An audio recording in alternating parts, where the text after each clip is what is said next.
Good afternoon, all. I'm Yolanda Kearney. I am the Diplomat resident for the DC Metro region. I am joined today by Ambassador Michele Thoren and Ron Packowitz, who will be discussing everything you ever wanted to know about the consular section. And again, we are hosted warmly by Ambassador Ronald Newman of the American Academy of Diplomacy. And with that, Ambassador Newman, if you would start us off.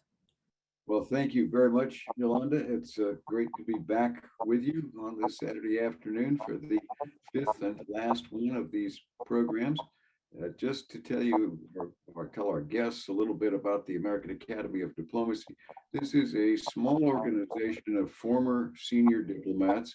It was organized back in 1983 by people like Henry Kissinger. George Kennan was a charter member. So we had a fairly illustrious starting group, and it's still a small organization. I think we're now up to 380, although 16 of them are in sort of frozen category because they're back at the administration. The Academy has essentially two purposes, and one is to talk to Americans about what diplomacy is, why it's important, what they ought to know about it. A lot of people will tell you that they think diplomacy is important, but then they have exhausted what they know about the subject. As we try to help fill that in. As part of that, we have a number of speaking programs at universities and places. We have two podcasts that are out there for people who want to hear more about diplomacy. One is called American Diplomat, and you can find it on the Academy's website. And those are chatty half-hour stories of people's experience all the way from consular issues and famines to major political issues and dissent issues. The other is called The General and the Ambassador, and that underscores the fact that we often are working with our military colleagues. Those are a series of conversations with former commanding generals and the diplomat they worked closely with, starting with General Petraeus and Ambassador Crocker and coming right up into work in the southern area and drugs, other things. So that's one area. The other area of the Academy is telling the department where we think it could do better, from getting diplomats out of fortress embassies, more on the streets, changing some law, working on commercial issues. So that's the Academy in a nutshell. It is a small organization, but we actually have gotten a little bit of law written from time to time. So we, I think, punch above our weight for numbers. And the idea of these programs came up from Yolanda. We had a previous program was designed by one of our interns talking about aspects of the Foreign Service. And Yolanda was part of that program. And she came up with the idea that we would do these 5 programs, one each, putting together a serving officer in a particular cone or specialization, today being consular, with a senior officer who has come up out of that cone to give people a more detailed idea of working in that professional area. And this is particularly important because, as I hope many of you who are thinking of taking the Foreign Service exam know, you have to pick your cone. Don't ask me why we call them cones, by the way. I have no idea, but we're stuck with the name. But it's professional specialization. There are 5, as you probably know, in addition to consular that we're talking about today: management, econ, political affairs, public diplomacy, where Yolanda resides. What did I leave out? Anyway, we've done programs on the other 4. This is the last. And it's particularly important to give people, or have them have an opportunity to get an idea of the area of working in each of these areas, because when you take the exam, you have to choose a specialization. And if you pass the exam and come in the Foreign Service, you will come in the specialization you picked. And if you don't like it, that's tough, because you're going to stay there. It is really, really hard, bordering on almost impossible these days, to change cones. It is possible to work in other areas somewhat, but in the end of the day, you mostly have to get promoted in your own cone. So some days in the past, it was a little easier to move. Some people tried to game the system, coming in one cone, thinking, oh, I'll come in there and switch later. Don't do it. If you get in, you're going to be in the cone you picked. And if you don't like it, you're going to be unhappy. So we thought it was particularly important to give people as much information as we can. And that's the genesis of these programs. They are being recorded by the Department of State, and they are going to be put on the Academy's website as soon as the department gives them to us. I think they will also be someplace in the department toolbox for the other diplomats and residents. So that's how we got here today. I'm really delighted to be doing this with Ron Packowitz and with Ambassador Michele Thoren, who is a real legend at the consular service, and you couldn't have a better exemplar of the consular service. So with that commercial announcement and long introduction, Yolanda, back to you. Thank you so much, sir. And it is true. We are here today with really one of the legends of the Foreign Service, two actually of the legends of the Foreign Service, and the ability to have a conversation about consular. All Foreign Service officers will have consular duty at some point in the career. So whether you've chosen it as a career track or not, it's important for you to understand how this all works. So before we get started, I would like to first, there are many of you here, and we would like you just to really quick two-question poll. And that is, tell us where you're coming from and how did you hear about us today before we launch right in. We'll take just a moment, and we still have folks coming in from the waiting room actually, so that gives us a moment to allow them to join and to add their audio. So for those of you who are, I'm already seeing, those of you who are joining us from overseas, thank you very much. It may be a wee little hour of the morning or about to be, so thank you for joining us. I see lots of East Coast folks. I'm a Floridian, so thank you to the Southern folks who've joined us today as well. Ron is our DIR Midwest, and I know that many of his contacts and many of his candidates are here with us today as well. Thank you.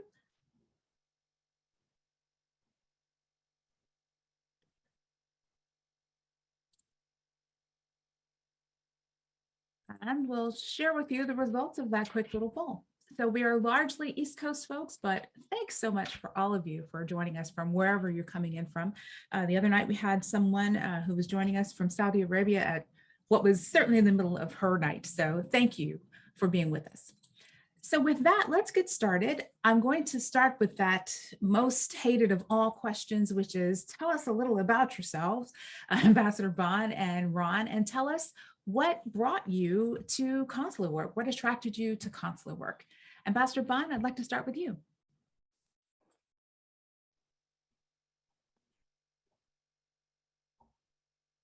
You're muted, ma'am. All right. So I grew up here in Washington, D.C. And while I was still in high school, my mother was working at the department.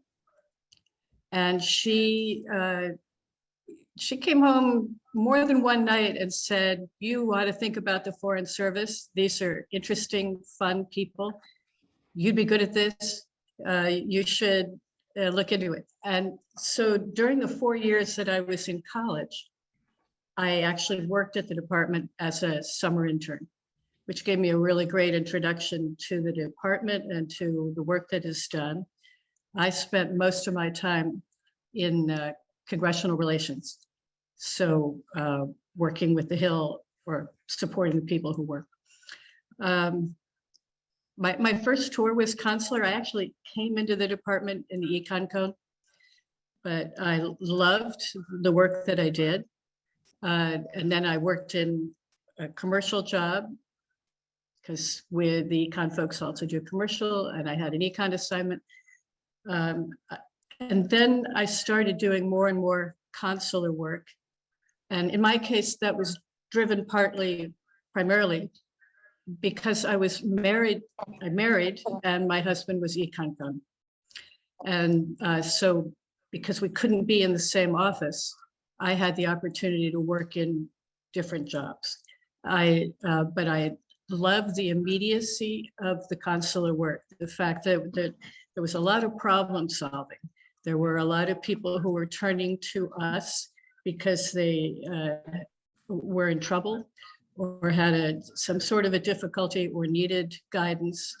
And we were the people who were positioned to work often with the host government to help them out. And I got a lot of satisfaction from that.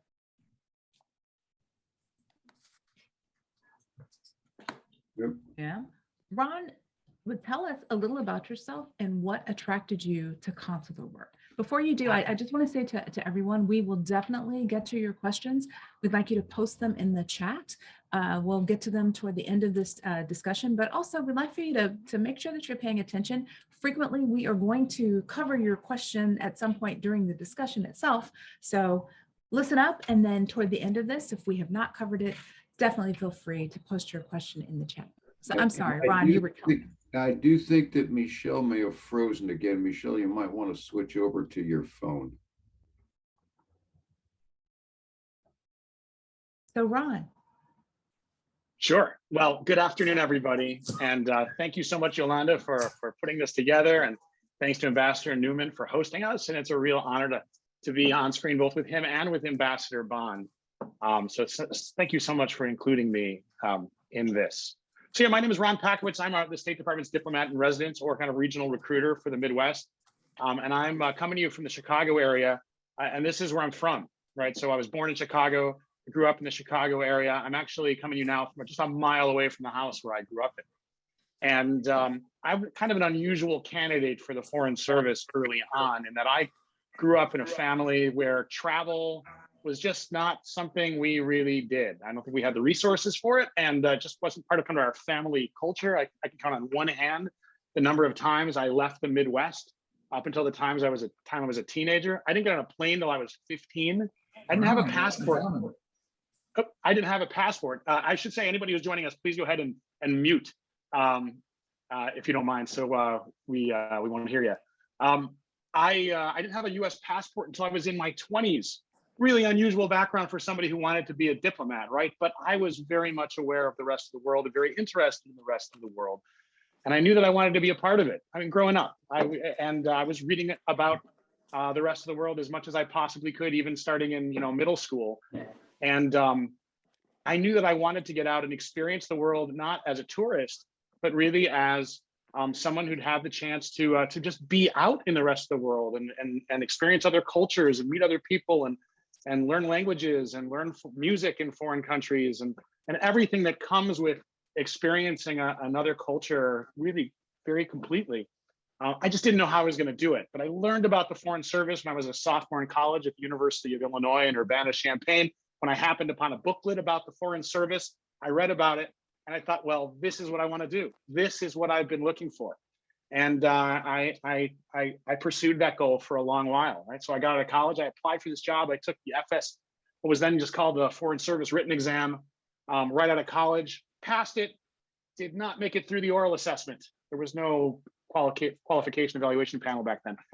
And I did that 4 times over nearly a decade because I really wanted this job. And in the meantime, I did other things, of course. I went to law school. I became a lawyer. I worked as a public defender in the Chicago area. And that was a job I really enjoyed too. But this was my dream job. And so when I finally got an offer in the late 90s to come be a Foreign Service officer, I, of course, jumped at it. And I packed up all my things in my little Honda station wagon and I moved to Washington, D.C. to begin my training. And I headed out on my very first tour. I should say I came into this job as a public diplomacy officer. I thought that was the right thing for me. I had a similar experience to Ambassador Bond.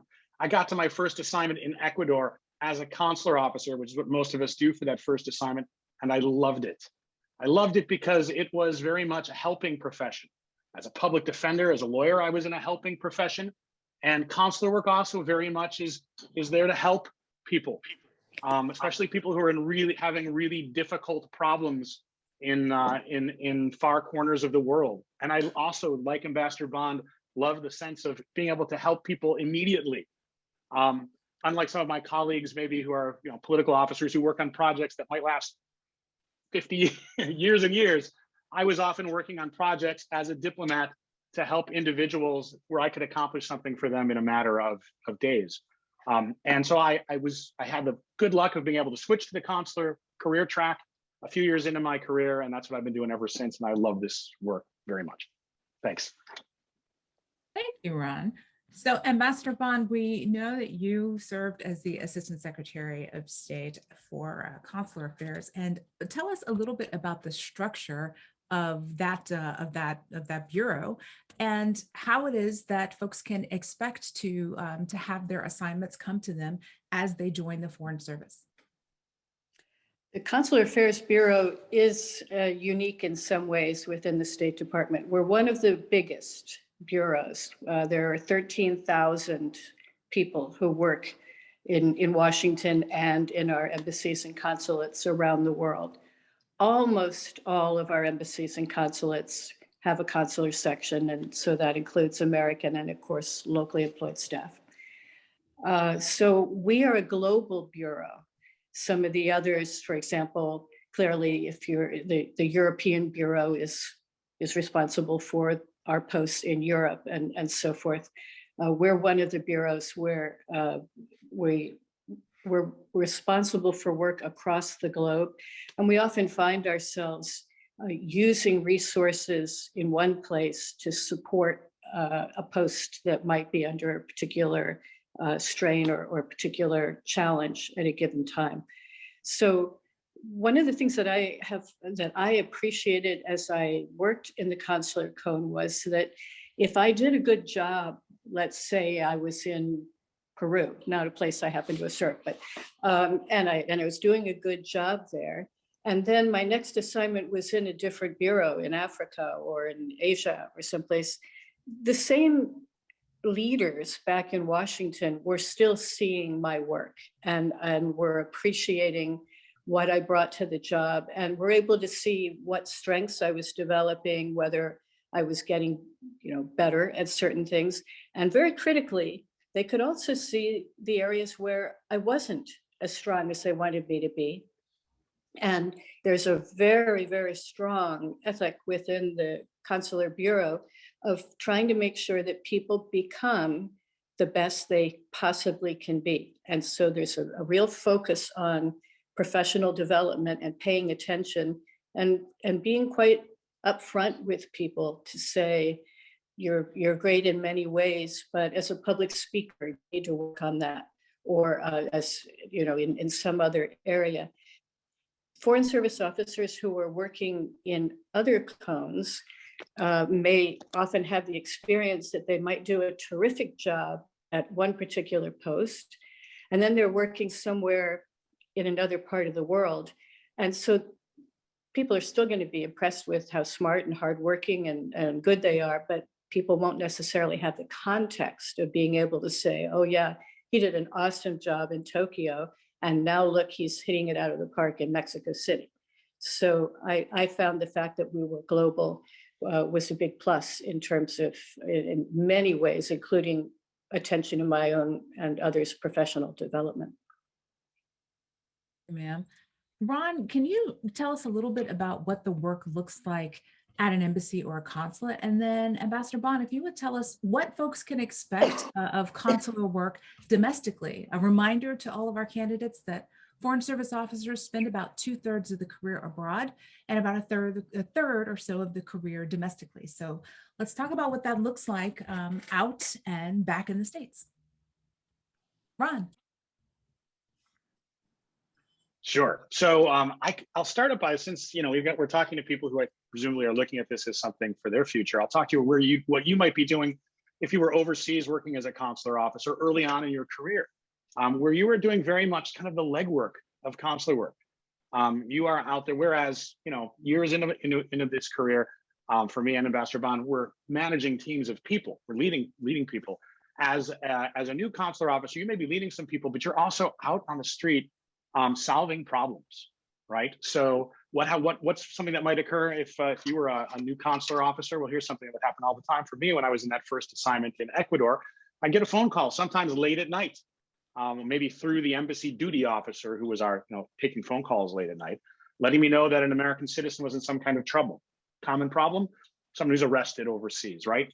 In some countries, being arrested overseas can be a really dangerous situation. So my role in that situation was to get into a taxi the next day and head off to the local jail and talk to that person, and have a meeting with that person and see how make sure they were surviving the experience. And if they were under some kind of threat or let's say they were ill and not getting medical treatment, or weren't being given access to a lawyer, I would get on my phone and I would start making phone calls to the contacts in the local government that I had met, contacts I had nurtured, so that I could call them in just that situation and let them know that this was going on and ask for their support. And most of the time, we would get their support. And so situations like that would arise involving Americans who are ill, maybe in a local hospital, and victims of crime, providing support, direct support to Americans who have suffered violent crimes, including letting them know what kinds of resources might be available for them in the local community and back home in the United States, following up on that.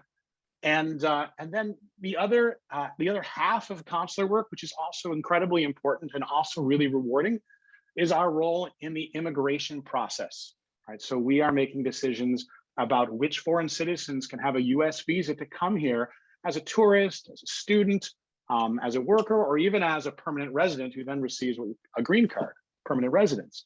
And that's a really important national security job, and it entails sitting down and talking with those very people who want to come to the United States and trying to understand what their intentions are, and sometimes doing some investigatory work to make sure that we really do understand their intentions before allowing them to come to the United States.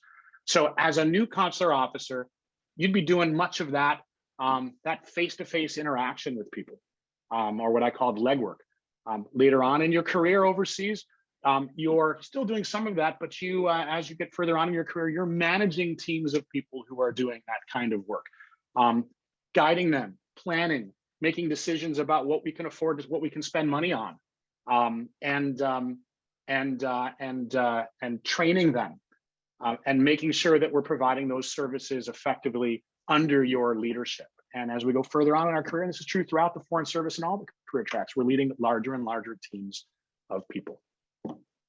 Absolutely. Ambassador Bond, so Ron has talked to us about visa adjudications, about American citizen services, and fraud prevention. What does that look like back in Washington?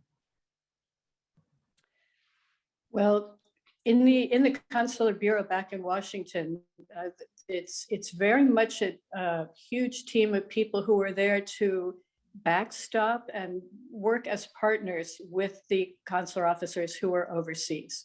So suppose you're dealing with a case where someone has been arrested. It may be you need the permission of the person who was arrested to contact family members under the Privacy Act. But if they say, yes, it's okay to let my family know that I've been arrested, certainly we might be the first ones to get in touch with the family and explain what has happened. But the follow-up with that family may often be done by somebody who's working on one of our desks back in the Consular Affairs Bureau, because they're more likely to be in the same or a close time zone. So it's just easier to be able for the family to be able to connect with them quickly if they have a question or a concern. And that would be the same for any kind of a case. Someone is hospitalized or anything like that. There would be somebody who would be almost like your partner on the case. There are also a lot of lawyers who are working in the Bureau and are providing guidance in certain cases to make sure that we're giving the best service and that we're staying within whatever particular laws might apply to a particular thing that we're working on. So one of the things that we're responsible for in consular affairs is inter-country adoption. And there's a whole team of people in the Bureau who work with families and work with foreign governments where an American family might be moving toward adopting a child from that country. So the Post and the folks back in Washington and the host government, and sometimes others, including colleagues at the Department of Homeland Security or others, may find themselves working together to resolve issues that come up with a particular case. So Ambassador Newman, I'd like you to put back on your Chief of Mission cap for just a moment and give us the view of the ambassador, the seated ambassador at Post. What's the view of consular operations when it comes to the Chief of Mission? Well, You are never unstuck from consular operations. Of course, Michelle's been up and down too, but consular operations is where the embassy has, first of all, it's where the embassy has its the most contact with American citizens who may be traveling, who, if they are unhappy, will instantly resort to their congressman. Consular operations also are going to get you a lot of interaction with the host government, but only for the things that go wrong at the ambassadorial level. At the things that go right are going to get handled mostly by the staff, but the things that go seriously wrong are likely to bounce up to your level if they involve the host government. Ambassadors vary in their desire to know what's going on in the consular section. But I tell you what, ambassadors could get in major trouble for trying to mess about in ways that they're not allowed or authorized to. For one of the things, just Michelle can talk about all these things more in detail than I can, but ambassadors are not allowed to interfere with giving a visa. They cannot order a consular officer to give a visa. I have known ambassadors who tried and they exposed themselves to problems. So, then that's a stricture that's put in to make sure the consular officer is protected in carrying out the law. So you've got a number of things. Remember, consular work includes American citizen services, includes immigrant visas. You'll get a lot of, ambassador may get queries from very senior people in Congress, the Washington Department. Why can't you do something? And you have to be careful about how you answer it. So like every other section of your embassy, it's one to which you have to pay some attention. And it's one where, if you're talking about a larger embassy with a larger consular section, it's really important that you've got good relations with the head consul or consul general, depending on how the place is set up, and that you have full faith and confidence and that they know they can come in and tell you about things, good or bad. One of the things any ambassador wants always is not to be surprised. A consular section can deal you its fair share of surprises. Some of it can't help, but you really want people to be telling you if something is about to explode onto your desk. So, Michelle, you might want to supplement that. Well, I would add a couple of things. You mentioned congressional interest, and consular sections work very closely with congressional staff because it's not at all unusual, particularly when American citizens are involved. Someone has been injured or is missing or has been a victim of a crime or lots of things that may occur to an American overseas. Very often, the congressional office will have been contacted for help. And so then we are, again, working as partners with the congressional staff so that they can ask questions about what's being done. They can feel well informed about the status of the case. And very often they're able to assist us. They may be able to make a phone call or to take some action, write a letter that helps to unstick a particular problem, depending on what it might be. One of the things that I saw consistently in my work was how much of what we're doing is public diplomacy. Because most of the people who come to the embassy are on their way to talk to us, consular staff, all of them, not just the officer who might be interviewing somebody, but everybody who they interact with while they're in our office. Everyone needs to be professional and efficient and welcoming, and make it clear that we're there to encourage and facilitate travel to the United States by people who qualify for a visa. And for those who don't qualify, very often they are people who will qualify in a few more years. Maybe right now they haven't been working very long, or they're not earning very much, and they just aren't able to show that if they went to the States, they would definitely return. But that doesn't mean that in a few years they wouldn't qualify. And we want to make sure that if we refuse the visa, we do it in a way that encourages them to come back and apply again. when their circumstances change. And we want them to walk away feeling that they were respected and that we treated them in a dignified way. So the impression that our staff makes on the people who visit us has a long impact, because if somebody only comes in to see us once every decade to renew a visa, then a bad impression will linger for a long time. Very true.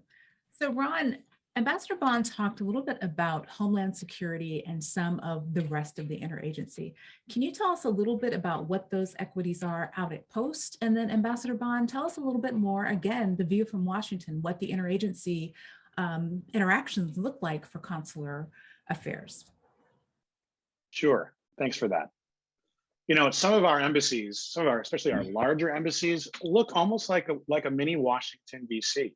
We may have 20, 30 or more different components of the US government stationed all in one, large building or small complex. I think back to the time when I served at our embassy in Bogota, Colombia, a place where we have a very close relationship with the government. And so our embassy there is really very large. And if I needed to talk to somebody in a different agency, I didn't have to make a phone call to Washington or send an email. I could just walk down the hall and talk to someone with the Department of Homeland Security and the different parts of that, or the Department of Justice, and as a consular officer, all those different parts of the federal government sometimes play a role in what we do, right? So in terms of protecting American citizens overseas, especially say victims of crimes, Americans who are victims of crimes overseas, we might work very closely with our Department of Justice colleagues at a US embassy to kind of get to the bottom of what happened and offer protection or offer victim services to that American citizen. I would frequently, as a consular officer, talk to my colleagues throughout the Department of Homeland Security on trying to make decisions about visas, gathering information that they may have about somebody. And in some cases, our colleagues with the Department of Homeland Security are completely integrated into our consular sections and have a very clear role in helping advise us as we're making decisions about who is eligible to have a US visa. But I will tell you that one of the most exciting parts of this job as a Foreign Service officer is this chance to get to know colleagues throughout the federal government. And it's a great part of this career, and it's a great part of the experience of working at a US embassy. Mm-hmm. So picking up on that and talking about how it looks if you were working in Washington, and especially as you get more senior, you're looking very much at how things are going globally. How well are we using our resources? Because another factor about what we do is that the consular operation is entirely self-financed. So we charge fees for people who are applying for visas, and we get some of the fees from passports when Americans get passports, and there are other fees that come in, and that's what pays for the work that we do. So the fees are not set at a point where the government is making a profit. They're set at a point where it covers the expense of providing the services. But it means that there are aspects of what we do that are like running a business. And I can tell you that was part of what I enjoyed and found very challenging as I got more senior and was thinking about where specifically in certain posts did we need more staff, and what kind of staff? Well, more Americans, and at what level? More local people. And there was a lot of attention is paid to how's the staff at one particular embassy managing to perhaps cover a certain amount of work, a certain volume of visa applications, let's say, with a team of 6. And then there are some other posts that are struggling with perhaps a team of 8 to cover the same amount of work.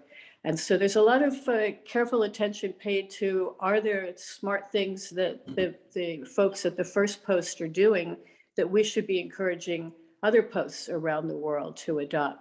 There's a tremendous amount of attention paid to how could we do this better?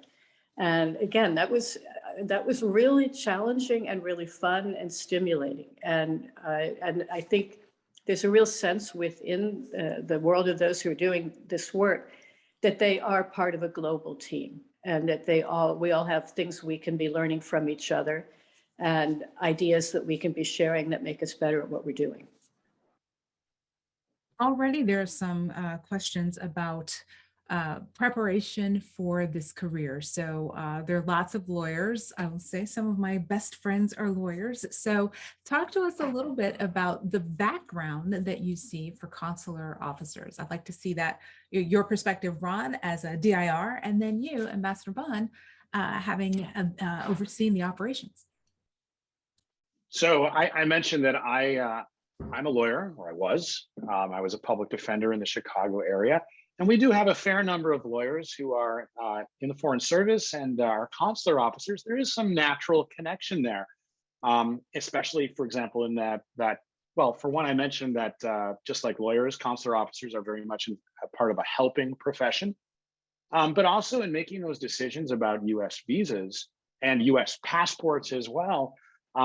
We are acting almost like quasi administrative law judges, making decisions based on comparing law to fact and making decisions based on that. And that's very similar to what lawyers do. So there is some connection, but I do want to point out that there is nothing about consular work or anything else in the Foreign Service that requires you or even comes close to requiring you to have a law degree. And so I have colleagues who are consular officers in the Foreign Service who come from a wide background of lots of different backgrounds. So some of them are, I have a friend in the Foreign Service, a consular officer who was a construction engineer before he came to do this job, and others who are also from STEM fields.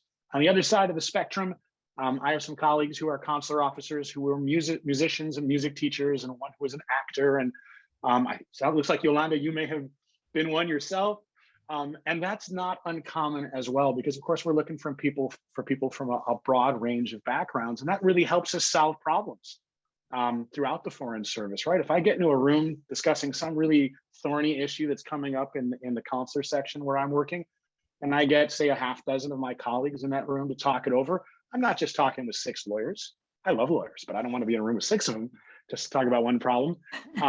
I'm going to have those people with all those different backgrounds in that room who can bring their expertise and their experience to bear as we're trying to come up with a creative solution. I think that's, again, that's another one of the great aspects of consular work and the Foreign Service more generally. Mm-hmm. Yeah, I would agree. As is true throughout the Foreign Service, people come in with all kinds of backgrounds. There isn't a particular thing that we especially prize in terms of career or experience. It is certainly the case that throughout the Foreign Service and in the consular work, it pays to be somebody who works well with others and can figure out how to lead and be an effective part of a team, because we do so much of our work as in teams. We depend on each other to get things done. So I think there are a lot of different experiences that can equip you. Being someone who enjoys problem solving, I think that is a smart, useful quality to have, because it is so often the case that you're dealing with something where the reason it's difficult is because the normal way of resolving something isn't going to work in this case. So then, all right, well, what might we be able to think of to resolve the problem in a different way? And brainstorming is a big part of the job. Interesting. So let's talk a little bit about, clearly at the senior levels of this career, one can aspire to become Assistant Secretary of State. But what does this career look like mid and senior? You talked a little bit about this before, Ron. I'd like you to talk about mid-level, and Ambassador Bond, senior level consular work. Sure. So, I mentioned early on in my career, I was doing a lot of that legwork of consular work, and I might have been managing at certain times a team of maybe 4 or 5 of our local staff. Many of the people who work in a consular section of the U.S. Embassy are not American officials. They're members of the local community we bring in who help us understand the culture or maybe understand the language, and also to do to work with us in tandem on providing services to Americans and visa services as well. And so I might have been leading a team of half dozen early on in my career. Now, fast forward 5, 6, 7 years, and now I was my next assignment as a consular officer. I was heading up our American services, our citizen services operations at our U.S. Embassy in Bogota, Colombia, as I mentioned. And there I was heading up a team of 8 or 9 people, including 2 or 3 fellow foreign service officers. So a little more responsibility, and where my role was also in setting our priorities and providing guidance to our team and representing my office to the rest of the embassy community, and sometimes sitting in with the U.S. ambassador there to talk to him about issues that were coming up in my operations. And then again, as time would go on, I'm still a mid-level officer technically, and my last assignment as a consular officer, I was in London, serving as our American Citizen Services Chief again, but now instead of a team of 8 or 9 or 10 people, I was overseeing a team of about 60 people who were providing all the different services we offer to American citizens in the United Kingdom. So a much larger challenge, a different type of challenge. I had several levels of management between me and the people who are actually out in the field talking to Americans who are in trouble or making those decisions about US passports and US visas. And that was a whole new challenge and required me to develop new skills. And as Ambassador Bond mentioned, thankfully, the State Department and especially the Bureau of Consular Affairs are very much focused on training and development, and especially leadership training to help us take on those new kinds of challenges as we go forward in our career. So then to follow on and talk about the sorts of things that you might be engaged in at a more senior level.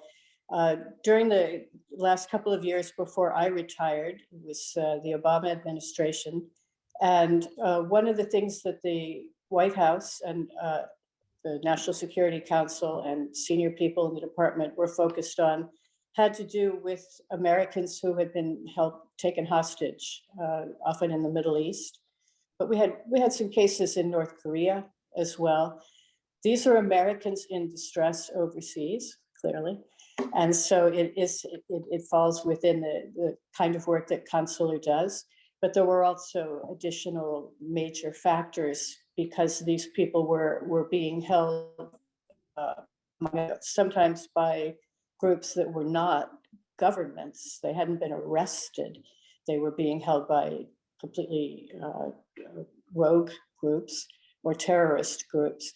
And so one of the issues that was being addressed was, how were we supporting the families of people who were being held hostage, sometimes for very long periods of time?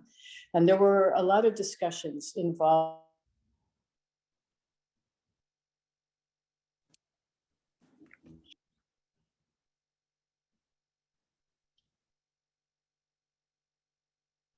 I think we lost her. All right, I think we did, and Ambassador Bond's phone is also here, so she may likely unmute herself in just a moment.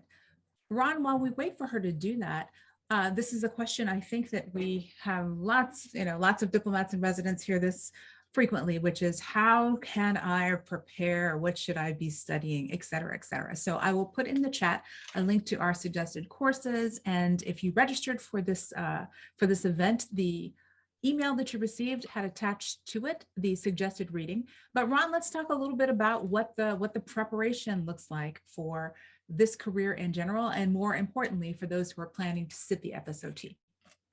Sure. Well, I will say that, I mean, as I mentioned, we look at people from all kinds of backgrounds. So there is no one set course of studies or preparation that is the right answer for everybody.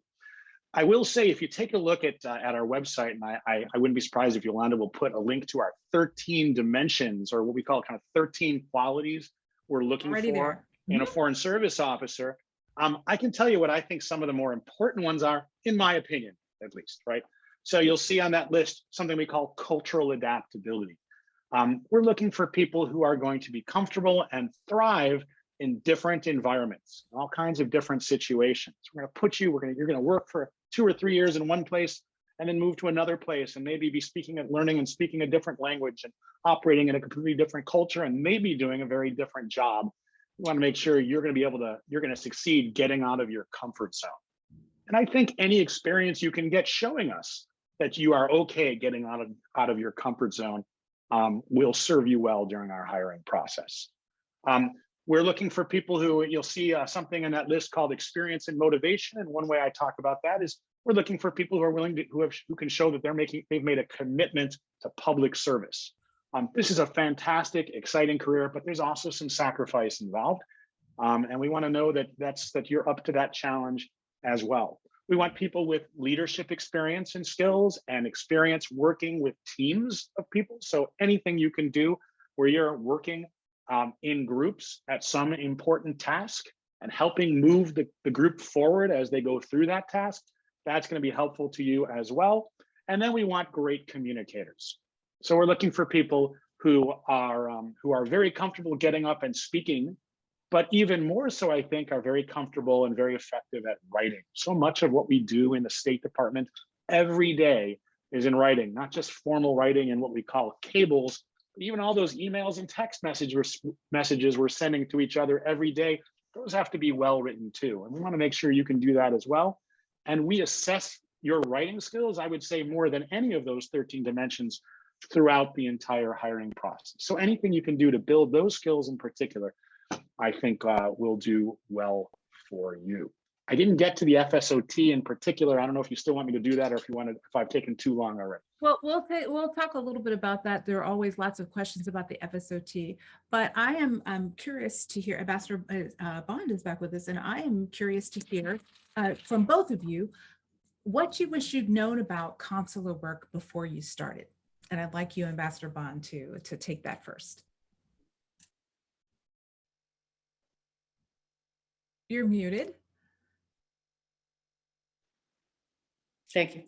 I would say one thing would be the importance and the value of really getting to know the people, the local communities. Of course, in the course of your work, you're going to be meeting and working with people who work for the foreign government where you are, but also getting to know the folks in the much broader civil society really pays off in understanding what the issues are and what the difficult points are that make you more effective in trying to talk to people about why we do things or why we see things as we do. And you can't really discuss that in a persuasive way if you don't know how the person you're talking to views the issues that you're talking about. So one of the things that I started to do was to join local groups when I went to post. In my case, and I think this is getting to be a little bit old school, but I often joined a local Rotary Club because it was a way to get to know local business people. And they work for the government. They were busy in the local economy, and also they were community minded because Rotary clubs are like that. And it was a really great way to get to know people from the local community as individuals, as opposed to as official contacts. But you can do that by joining a sports team or a singing group, or there are lots of different things that you can do in order to have a wider range of contacts and friends in the place where you're living. And that gives you tremendous insight into issues having to do with the economics and the politics of the place where you're living. For that. And before we leave this, I want you both to pull out your crystal ball, all of you actually, and let's talk a little bit about what we think consular work might look like in the future. So we have candidates here. Some of them are going to join us in an embassy or consulate somewhere in the world, I'm certain. What could they be facing in terms of consular work 15, 20, 25 years from now? Ron, I'm gonna give that to you first, and then I'd like to hear from both the ambassadors. Sure. Well, I mean, I think consular work is always changing, constantly changing. Sometimes it changes because there are changes in policy. You can imagine when I started in this career, it was just before 9/11. You can imagine all of the changes that occurred to the work of a consular officer following 9/11 and the 9/11 report that followed. And that affected a lot of the work we did. So events and policy change what we do, and then also hand in hand with that, the technology that we use. You can, as you can probably guess, that when we're making decisions about who's able to have a US visa, we have a lot of information available to us to help us make those determinations. And as I've gone through my career, the amount of that information, or the quality of that information, gets better and better to help us protect our national security. So I would say, the technology continues to make the job different, and it requires a lot of adaptation, I will say, because you got to be comfortable learning new procedures, new systems, and using new forms of technology throughout this career. Central to the work that we do, and that every part of an embassy does, but again, certainly our part of it, is good communication, so that the people that we're trying to assist understand what we're trying to do and why, and how we can work with them. But also just broad information out to the community. If you're planning to come and apply for a visa, here are the things that you need to bring with you. We don't want people to make 2 trips to the embassy because they didn't know there was something we were going to need to see. And we pay attention to how often does it happen that we have to send someone away and ask them to return with something else, because that's a sign of poor communication on our part. Maybe we need to adjust how frequently we remind them about something on our website or in the instructions that we give. So as we see that going forward, there are more and more ways to communicate. There are more and more ways for us to be in touch with people, and indeed also, of course, in touch with our own folks back in Washington and on the Hill and across the United States. How do we make that work to our advantage so we're not overwhelmed with information or requests, but we're finding ways to help people? So there's that communication. The second thing is that more and more, compared to how things were when I started out, there's a lot that we can do for people remotely. And of course, that won't surprise you, that you can do things online, that you can reach out and talk to people even though you don't know where they are, or you can put information out where they can find it when they need it. And so using that kind of technical capacity is also something that we're looking at, and finding increasing ways to be more efficient about how we help people. A trivial example is that when I was new to it, someone who wanted the embassy to know how to reach them in an emergency had to come into the embassy and fill out a card and leave it with us. And we had a card file, and there it was. Obviously, everybody does all of that online. There are lots of things that used to take a phone call that doesn't take that now. So how do we make ourselves more efficient and learn to take advantage of the many resources that have opened up to us and clearly continue to open up in the next 10 and 15 and 20 years? Ambassador Newman, our former ambassador to Afghanistan, the SIV process is in the news lately. In your crystal ball, what are the challenges to consular work as you see it? Well, on the SIV process, one of the huge challenges is meeting people's expectations when the law and the bureaucracy of government as a whole have not given you the tools to do that. That SIV process is pretty horrible, 14 steps. And the department made a great effort in the last few months, or actually last year, to speed it up, but that meant getting it from 2 years to 1 year. And that's why you've got thousands of people still left in Afghanistan who ought to be out. So there are issues. I have a lot of problems with that process, but it's not the fault of the consular officers. One of the things, it's one of the things you're going to deal with as any kind of a federal officer, is that you can't always fix the system that you're having to deal with. You have to make it work the best you can. On the question you asked earlier about change in the future, of course, one of the things about the Foreign Service is it is always changing. They're all, a lot of people went to post not knowing they were going to be in the middle of a COVID crisis and doing massive evacuations from all over the world. My guess is we'll have more of those, but we've had evacuations from pandemics, from huge issues with Haiti, with earthquakes. Consular officers are really on the cutting edge of response to crises. And you can have a crisis at a place that was very quiet if you have an earthquake or something like that. So you never know. I mean, one of the things you have to deal with in the Foreign Service generally, but certainly in the Consular Code, it is the ability to react and to just jump in a crisis and hang in there for the duration, which may be exhausting. When things happen, I used to joke and say Foreign Service, but particularly Consular Service, is a little like working in a fire station. Get your hat, your boots handy, and wait for the bell to ring. And you're going to jump on the truck, and you're not quite sure where the fire is going to be. And there's going to be a lot of that. It's an interconnected world, so there's going to be more of that.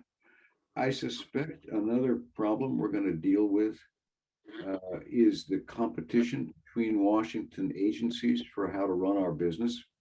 So there's a lot of pulling and tugging between Homeland Security and the State Department and other things about how we're going to do this. I think that's going to continue. I guess my last thought would be that none of our predictions are going to be all that good. This is a world that changes and it deals out surprises. And if you like to really know what your next 10-year game plan is going to be, this is probably not where you want to be. But if you like challenge and you thrive on challenge and you thrive on meeting it, then that's great. One other thing, there was a question in the chat, and it's one that comes up often. I just want to stick a note in. Other colleagues may have a different view. And this is a question of work-life balance, which is important to people these days. And it's a difficult one in the Foreign Service, quite frankly. I mean, in my 37 years, I saw really, really good jobs, mostly with bad hours. And I saw a few jobs with good hours, but mostly lousy jobs. They didn't come together too often. And my own view is work-life balance in the Foreign Service is largely going to be a matter of averaging. That if you have a high stress post one place, maybe you ought to look for a lower stress job the next time. If you're a tandem, you may think about who has the lead in taking the more high stress job and who has more family. But if you look at it as something you can average over time, you can cope with it fairly well. If you're trying to get work-life balance on a daily or a weekly basis, in the Foreign Service, you're going to have a rough time because the demands of the work aren't always going to let you do that.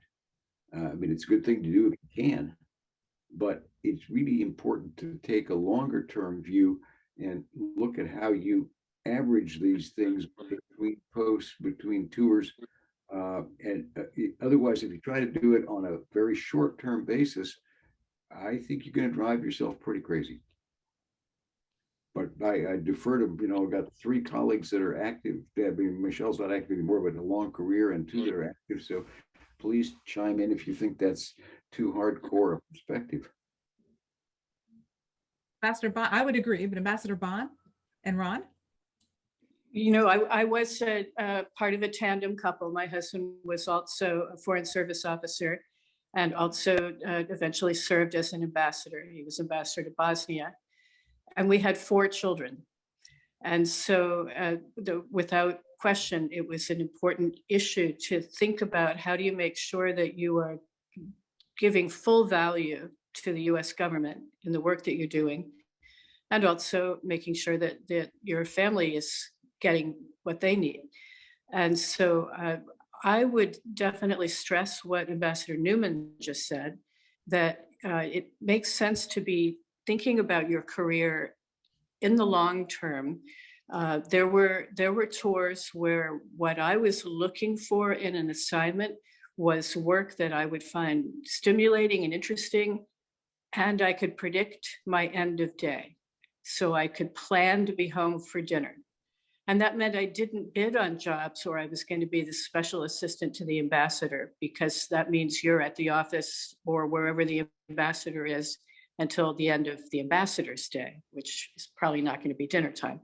So I was very intentional and conscious in thinking about, what assignments should I be bidding on at this stage to make sure that I'm doing a great job at work without shortchanging the family. I will say too, when you're serving overseas, you usually are able to afford help much more easily than we usually can as Americans at home. So being able to have someone who was taking care of the house and maybe preparing meals and then that sort of, of course, helping with the kiddos, that is a resource that's more available to you very often when you're serving overseas. Ron has the cutest corgi in the world. And so he's not with us today, but tell us a little bit, Ron, if you agree about this longer view of work-life balance, not day to day or week to week, but over the length of the career. Yeah, I'm glad you asked about that. Early on in my career, I don't think there was a lot of focus on work-life balance at the State Department, and I found myself working and encouraged to work a lot of long hours. Now, early on, I also was single and didn't have a family, but even after I got married and had children, I still felt a lot of encouragement, shall we say, to not necessarily get home for dinner on a regular basis. But I will tell you that I feel like that culture within the State Department has changed quite a bit, especially over the last half dozen or years or so. And there's much more emphasis on making sure that people, especially when we're overseas and dealing with some of the, our families are dealing with with different cultural environments. There's a lot more focus on making sure that we can pay attention to our lives and our outside of work and our families. And, it was just a few years ago, a message went out from our leadership in Washington, telling all of our embassies around the world that when a new foreign service family arrives overseas, it used to be the usual procedure was you got overseas, your family took care of the house if you had family, and you went right to work the very next day. And if you didn't go right to work the very next day, people thought there was something wrong. A message went out from our leadership in Washington a few years ago saying that is wrong. When new members of the Foreign Service, especially with families, arrive overseas, they need time to sort their lives out, find childcare for their kids, get their kids enrolled in school, and just to kind of settle down. So I really do feel like that attitude has changed a great deal during my 20 years in the Foreign Service. Thank you all. we have lots of questions. And so for those of you who have burning questions, if you'd use the reactions button at the bottom and raise your hand, we're small enough, there are only fewer than 300 of us here today. So I think you can just unmute yourselves to ask your questions. I want to, first of all, everything that you've just said is really important. I was silly enough to marry a UN diplomat. State UN tandem is as complicated as it might sound. And we went to post Cameroon with our son when he was 7 weeks old. He was 7 weeks instead of 6 weeks because the Cameroonian embassy took a little longer with his visa than they should have. So I handed over my son to a nanny that I'd met that morning. Hello, nice to meet you. Here's my 7 week old. So yes, there's been a great shift in that sort of thinking in the Foreign Service, even since when I joined. Before we get into your questions, we are joined today by a few of our consular colleagues from around the world. And I just wanted they're not going to really insert themselves here, but I wanted to, first of all, thank you for your commitment to the work that you do around the world. I know we have some from our embassy in Haiti, and they are dealing with kidnappings there. Thank you for the hard work that you're doing there. We have some from our embassy in DR Congo, where they have dealt with 3 evacuations in 3 years for civil unrest and Ebola. Thank you for your commitment to that work. So to our consular colleagues, thank you for being with us. With that, my interns are going to start to call some of the comments from the chat and put them in categories. But those of you who've raised your hand, we'll start with Anesthesis Scroggins. Just unmute yourself and ask your question. Hi, everyone. I just want to thank you guys for letting us be a part of session for consulars degrees and careers. So my question was, as a woman performing consular duties overseas, are there any specific ways to communicate effectively with countries who do not perceive women equally? You know, my first tour was in Guatemala, and it was a long time ago, in the late 70s. And I was told before I went by a couple of people that I would find it difficult to work with the government because of their attitudes toward women. I never found that to be the case. And there were other places where other friends have served, for example, friends who have served in Saudi Arabia or in other countries where they have different expectations. Across the board, I think, first of all, like everybody, you want to be sure that you're well prepared for any meeting that you attend, that you know the issue, that you know the points you want to make, and that you're listening for what they have to say, so that you're making a strong professional impression from the first time they get to know you. And the second thing that I think that you would find is that even in countries where you may be dealing with people who would not want their own wife or daughter to be doing what you're doing, they're willing to look past that and just deal with you as an American, as the official American representative who is there to talk to them about whatever it is that you're working on together. So I think that it's the kind of thing that people may worry about before they go to a particular region of the world, and then find that other things are in fact more challenging than that particular element. You know, having spent most of my career in the Middle East, what I have seen with my women colleagues is that they do not have a problem in their official work as officers. They are, even in countries that have very different views about women, they are sort of a third sex. They can function as officials. There's no problem being in the meeting. There's no problem seeing the minister. Because you are the representative of the United States government. And for somebody who wants a visa, by God, you're the one who will or will not give them a visa. Where you do have frictions, though, can be on the street if you're in a place with a different culture. Extreme case, of course, was Saudi Arabia, where women colleagues, when calling on the foreign ministry, had to have a male colleague stand guard outside the door if they needed the bathroom, because there were only male bathrooms in the Saudi foreign ministry. That's an extreme case, but it's much more likely to be an issue with the gate guard or somebody on the street than it is an issue with doing your professional job. But we certainly have a lot of women who have now become ambassadors working in the Middle East and doing incredible first-class jobs. Hey, Yolanda, if I can add to that, you know, there are places in the world where a female American diplomat raises some eyebrows. There are places in the world where a member of the LGBT community who's a diplomat raises eyebrows. And there are other places where a diplomat who's a person of color may raise some eyebrows. And that's okay, because, you know, that is America. You know, there's a big and now renewed emphasis on building the diversity of our diplomatic corps, of our foreign service. And that is exactly what we want to present around the world. We want to present America in all its diversity. And I can think of meetings that I've attended where an American diplomat who maybe didn't fit the stereotype of a diplomat in that country initially raised eyebrows, but then in doing that job and showing her skills, quickly turned that around and made it clear to that audience or to those interlocutors that America really is a diverse place. Thank you so much for that, Ron. There's a question that has come up many, many times over many of these series, and that is, this was great. Where can I find the recordings? So the recordings will reside on the Academy's website. Thank you so much to the Academy for hosting. The State Department's standard is to caption our recordings for access for everyone. That captioning process, we hope, will be completed soon, certainly before the opening of the registration for the FSOT, which is the 20th of December.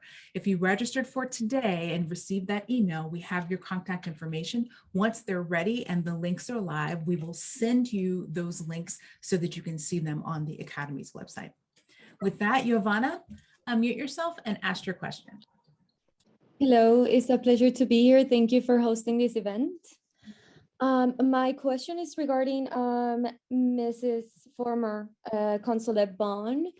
She mentioned that she worked while she was in college in the Foreign Service, and I was inquiring on the possibilities of current opportunities for internships or fellowships. I am a graduate student, but I'm graduating now. And the opportunities that I'm seeing are usually of current students that are not close to graduating. And if the Foreign Service does not offer any opportunities for almost graduates, would you recommend any other steps for me to take to become part of the Foreign Service? You know, I think this might be a good question for Ron to answer because he's an expert about the different tracks. Presidential Management Fellows, that comes to mind. And I would also say that if you see jobs at the State Department that are not Foreign Service, they still might be great opportunities and a good way to get to know more about the department and to think about whether it's a place you want to be. So you don't have to be in the Foreign Service to work at the Department of State. What are your thoughts, Ron? Right. Thanks for the question, Giovanna. So, you know, we have a large internship program that runs every summer, fall, and spring, through which we bring in a given year about 1,400 people to the State Department, either in Washington or at our embassies overseas, and that's a great opportunity to work shoulder to shoulder with other members of the Foreign Service, either in Washington or abroad. We also offer some graduate fellowship programs, some really remarkable programs, one called the Pickering and one called the Rengel Fellowship. These are for students who are planning to attend graduate school in a field related to the work of diplomacy, like international relations or maybe even foreign languages. And if you're selected for that program, we'll pay for a big chunk of 2 years of graduate school. We bring you to Washington for a summer. We send you overseas to one of our embassies for another paid summer work experience. And then when that's done and you get your master's degree, we hire you as a member of the Foreign Service. So that is an alternate channel into becoming a Foreign Service officer for someone who's planning to attend graduate school in the near future. And then, as Ambassador Bond mentioned, we have a number of programs available for people who are interested in working not necessarily in the Foreign Service, but in the civil service. That's the term we use for people who work in Washington and some of our other offices within the United States. And in particular, there are some programs available for recent graduates who are interested in civil service careers. Those programs are called Pathways programs. And if you go to our careers website at careers.state.gov, you can start to learn all about the Pathways program, which I should say is not reserved for the State Department. It's a program government-wide for recent graduates who are interested in the civil service throughout the federal government.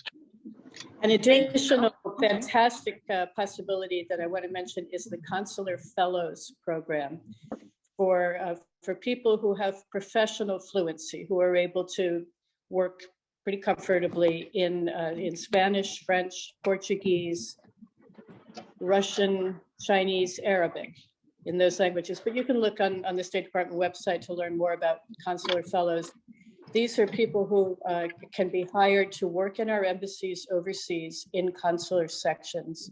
And that is a fantastic way to get a sense of whether you think this is the kind of life you'd like to live, working as part of an embassy community and serving in different posts around the world. Thanks to all of those programs, Pathways, Unpaid Internships, Pickering, Rangel, Consular Fellows are in the chat. Before we go on, one note about Pickering and Rangel. It's frequently asked, Pickering and Rangel Fellows do join the Foreign Service as employees. They are required, like all Foreign Service employees, to take and pass the FSOT and the FSOA, the Foreign Service Oral Assessment. Andrew, ask your question. Hi, thanks so much for being here today, everyone. My question is a pretty good segue since we just mentioned the Counselor Fellows track.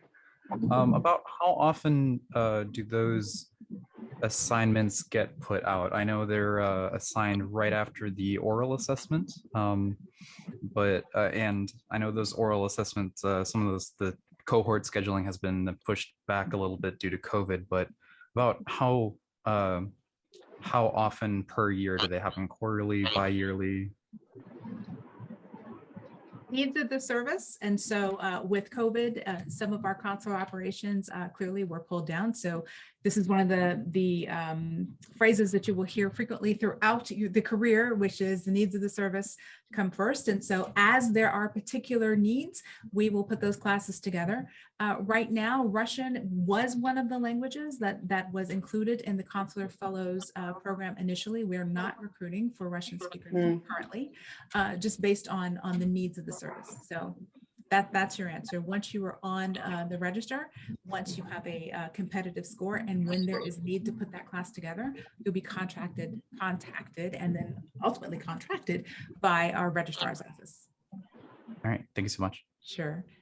Moise, you can unmute yourself and ask your question.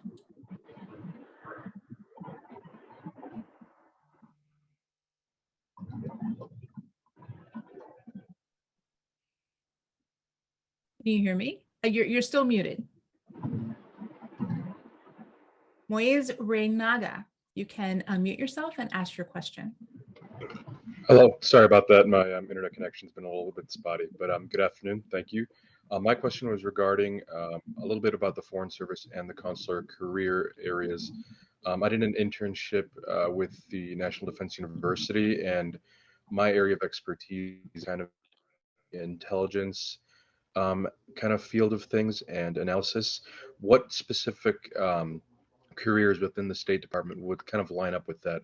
Or is there a career track in the State Department that would kind of lead to a career that's more along those lines? Well, I'll jump in for the moment. There is not a specific Foreign Service career on intelligence. There are jobs in the civil service. There is the intelligence and research section of the department in which you have both Foreign Service and civil service. So that there are certainly any number of jobs that coordinate with intelligence, but there is not a specific track that is intelligence related in the same way you would have if you were, say, a CIA analyst or a civilian analyst in department or DIA or a number of other places. Yolanda, you want to add? I just jumped on that one. No, that covers it. Ron or Ambassador Bond? All right. Gabriella, unmute yourself and ask your question. Hello, thank you all so much for putting on all of these series. I've attended a couple of them and I've learned a lot. One question that I had specifically for the consular career track, and I know you talked slightly, especially Ron earlier, was early in the career, the actual day-to-day of like what you're doing, is a lot of it like in the office, paperwork, working with Americans, or like going outside? And then kind of a second part of the question, how much did that early career, everything that you did as a consular officer, like how did it help you as you then led like bigger, larger teams of people? Want me to take that, Yolanda? I'll just take it. Is that okay?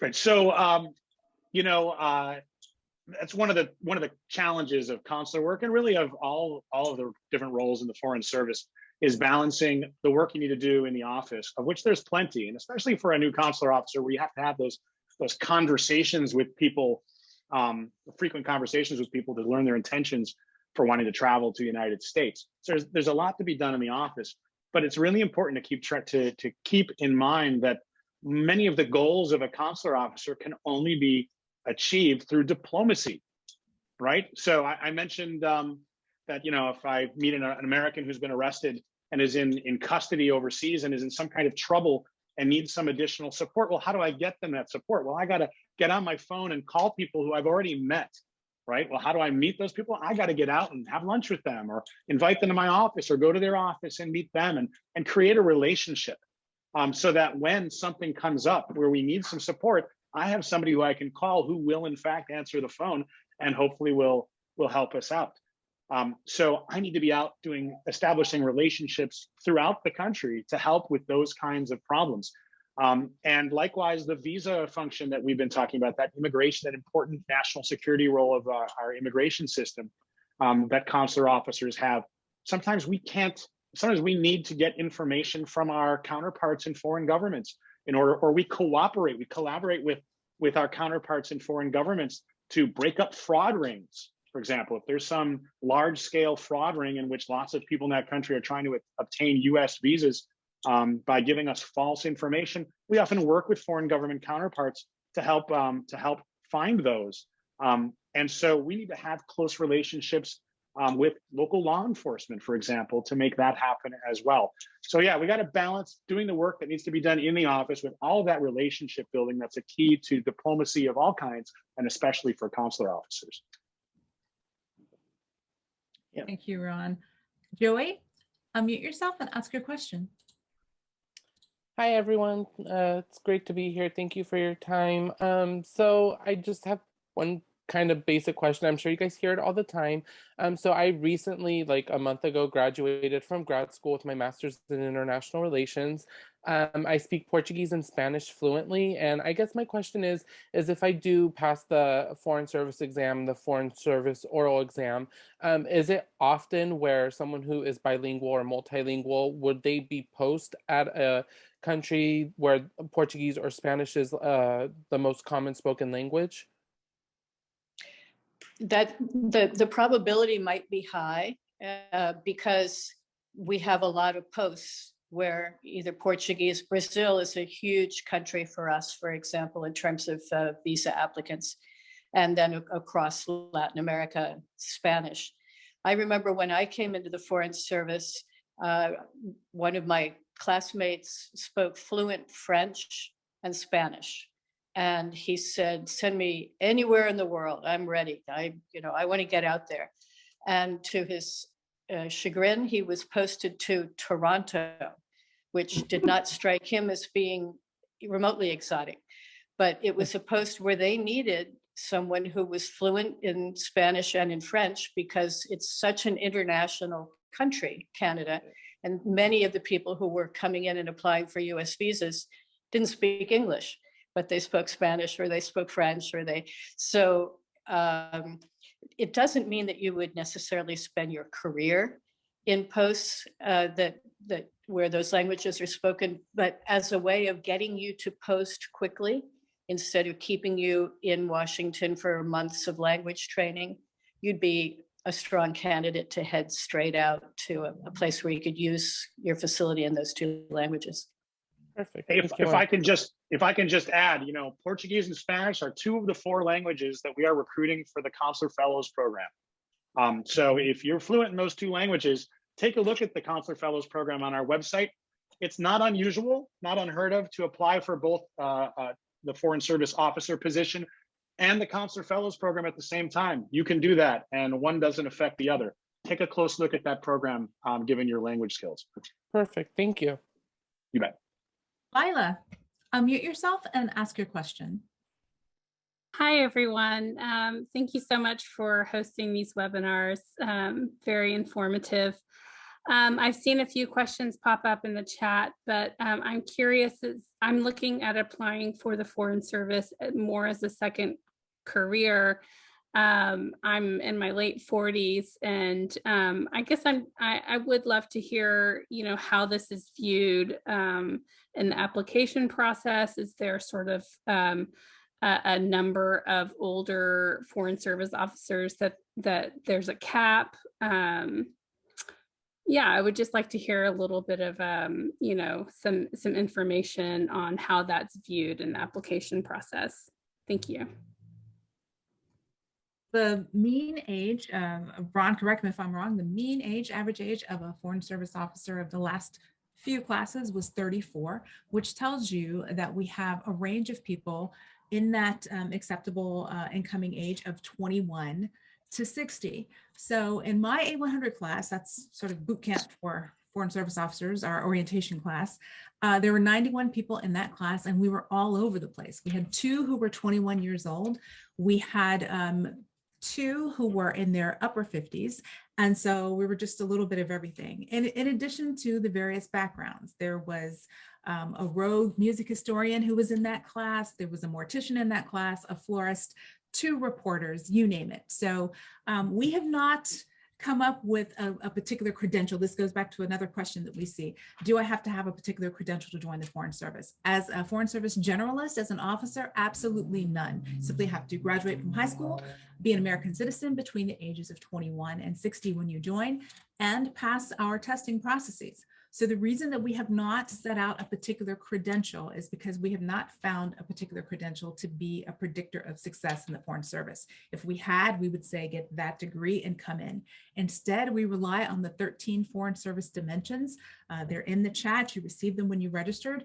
We looked at ourselves about 35 years ago and asked if we had to make the perfect Foreign Service officer, what would that look like? And came up with those 13 Foreign Service dimensions. When Ron and I are reviewed annually for our annual evaluations, we are evaluated against the Foreign Service precepts, which are themselves based on those 13 Foreign Service dimensions. So 21 to 60, American citizen, at least a high school diploma, whatever your background is, we don't really care how you acquire the Foreign Service dimensions. Some will acquire them through their lived experience, others through their academic background, most through a combination of the two. Doesn't matter how you acquire them, so long as you have them. And I will add, as someone who was, leading teams, we were very, very thrilled to have new hires coming in who were bringing experience from prior careers. And that's a tremendous value to us. Inevitably, they often become mentors and guides to colleagues who may be the same rank as they are, but don't have the same lived experience that they have. So important. Xperia 1, unmute yourself and ask your question.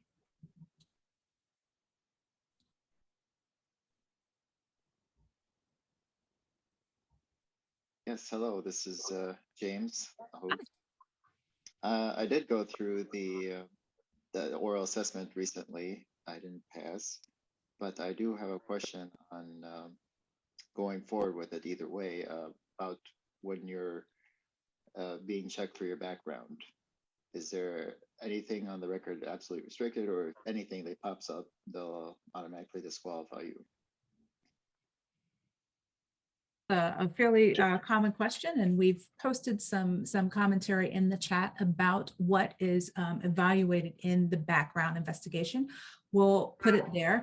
Frequently, there's a question about preclusions. If I am a dual citizen, or if I have nationality, more than 1 or 2 nationalities, there are no blanket preclusions when it comes to dual nationality. Every investigation is going to be its own. It depends on exactly what your ties are in that other country. So we joke around a lot, but it's really pretty apropos. Is your uncle the prime minister in another country? That might be a little bit complicated, but in a lot of cases, we have many colleagues who hold more than 1 nationality. So far as the things that are going to be difficult for a background investigation, we'll put that language in the chat again. Right. And by the way, for people who may have tried the test and not passed, I didn't pass the first time. It was a shock to the ego, but I came back, did it again. So I do encourage you, if you tried it, you didn't make it at one stage, don't be discouraged, try it again. Yeah, most of us did not pass it the first time. I didn't either. Kind of glad I didn't, actually. Well, see, it all works out for in its own time too. So I will put, and there's some questions about med clearance also. We'll put the links to that language for med and security clearances. Josh, hi, unmute yourself and ask your question. Hey, good day, everyone. I have two questions. One, I'm getting ready for the FSOT here coming up in February, and the application process actually opens up here December 20th. Personal narratives. That's going to be written during that part before we do the application, not after the FSOT. Could we run those by like the diplomat in residence to give their input and review? And then the second question is was Mr. Newman mentioned earlier, once you pick your cone, you're stuck in that cone. So my question is, in regards to Consular being one of the largest in the department, upward mobility and promotions, because if we're stuck, it means I want to have all the options I can get basically to make myself happy. If I'm not happy in, let's say, Australia, maybe I can be happy somewhere else, and consulars are everywhere. So I just want to know what my promotion opportunities are versus the other career fields.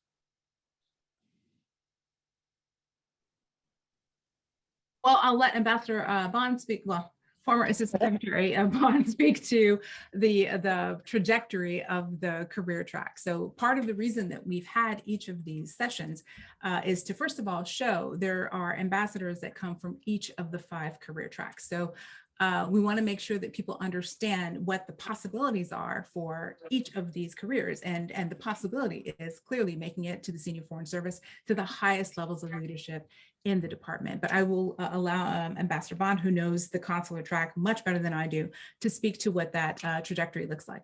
For your first question, no. Diplomats in residence do not review any of the application materials first. It would be unfair because we could never be equitable to everyone who asked that question. And the second is it would be impossible to manage because there are literally thousands of candidates. So we do not review those. We really urge you to work with your career centers. Universities remind us to let their alumni know that their community, their career services are available to them even after they graduate. So if you want someone to put eyes on those, really urge you to reach out to your career centers at your universities. Ambassador Bond, the trajectory of the career. There are some foreign service officers who essentially spend pretty much their whole career in their cone. So whether it's economic or political or whatever it might be, most of their assignments overwhelmingly are in that cone.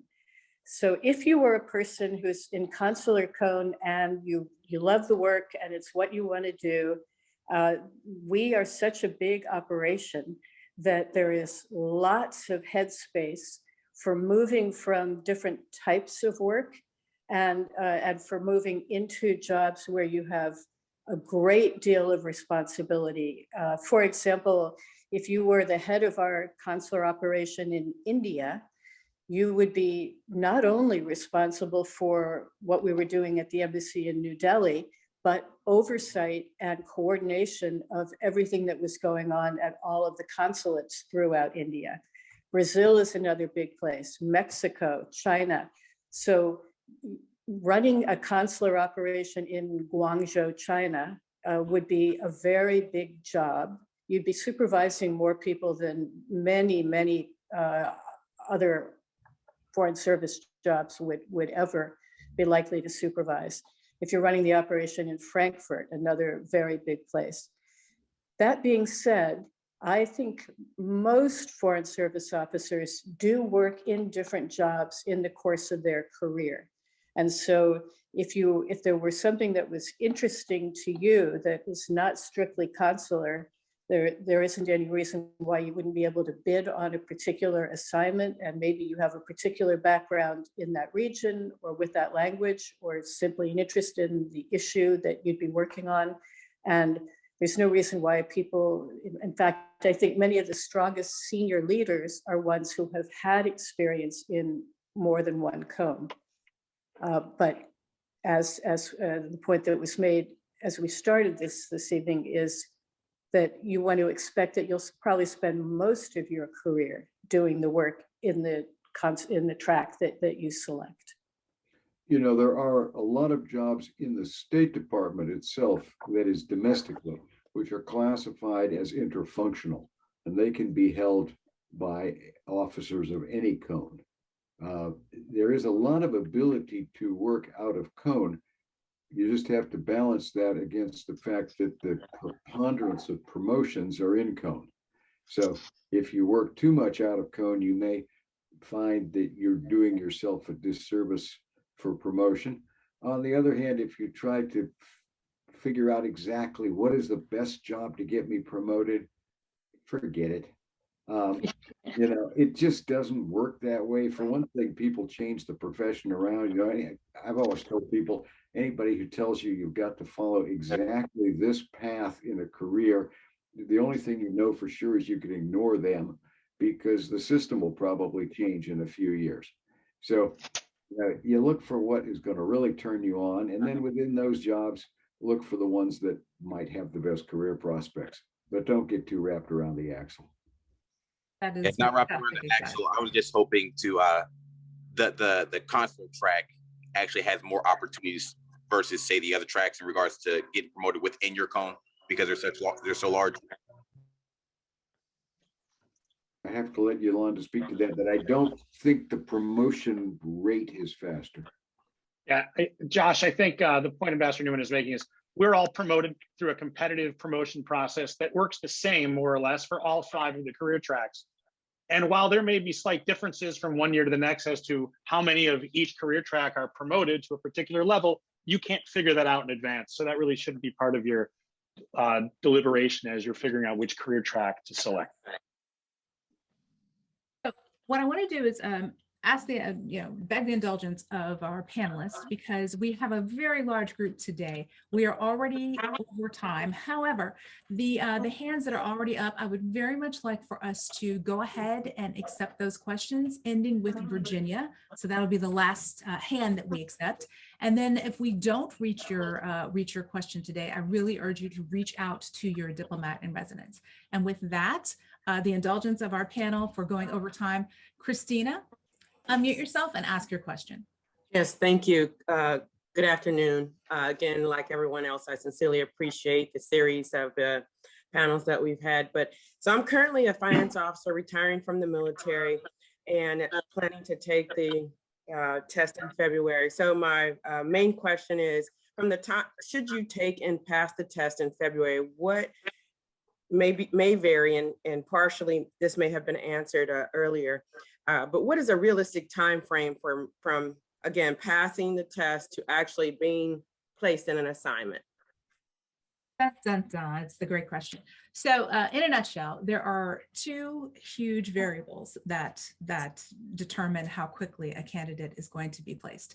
The first is the gap of time between receiving the invitation to the oral assessment and scheduling that oral assessment. So it's up to the candidate to schedule that assessment. They happen in Washington, D.C., and we have people who are taking this assessment globally. So some people schedule swiftly, others take several months. So that's the first variable. How long does it take for the candidate to schedule and take the Foreign Service oral assessment? The second great variable is how long does the security clearance take?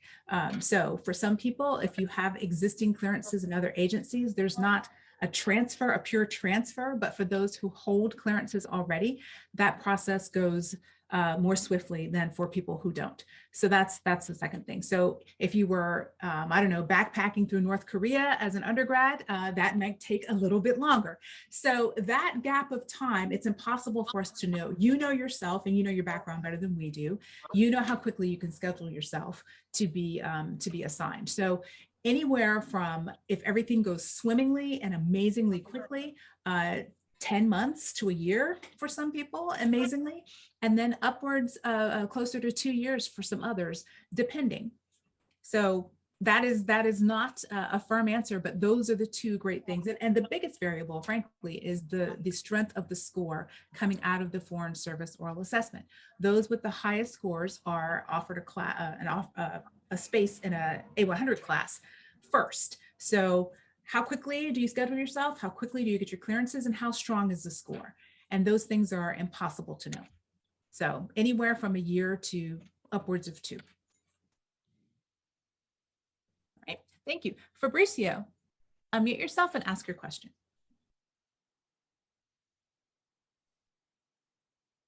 Yes, good afternoon, good morning to everybody.